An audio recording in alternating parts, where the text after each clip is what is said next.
Hello everyone. तो कल mummy ये मत चुटी पकई देते आ मत कहते कि व्लॉग रे नेना बोली तो मुझे भी वीडियो करदेली।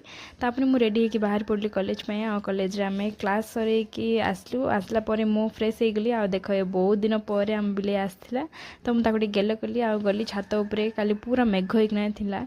आउ लंच कलापर मम्मी मु जाइल आम घर पछकानी गोटे मिठा बिकुचंदी जड़े घरे तो से आम जाइल आने आम फर्स्ट टाइम काली आनी मात्र बहुत टेस्टी था सतरे। बाकी जितकी मिठा था से बॉक्स रे पैक करके रखीदेली। आउ संध्यारे मुझे काली बनौली यिप्पी। आउ यिप्पी तो जानते आप बेस किसी पकड़ दरकार नहीं तो बस मु सिंपल पानी गरम करके से यिप्पी पकई देकिना ताने टिके धनिया पत्र पकई देकी बनईदेली। आउ रात्रि मत ये रुटी अटा चकटुबार था तो मुझे अटा चकटी देली। आज मत मुंड धोबार था तो मुझे काली ही तेल एप्लाय कर देती चुटी रे। आउ देख चुटी खोलिक पूरा भूत भाया ही देखा जाऊँगी तो मुझे फटाफट चुटी रे तेल लगेदेली। And thank you for watching. Bye.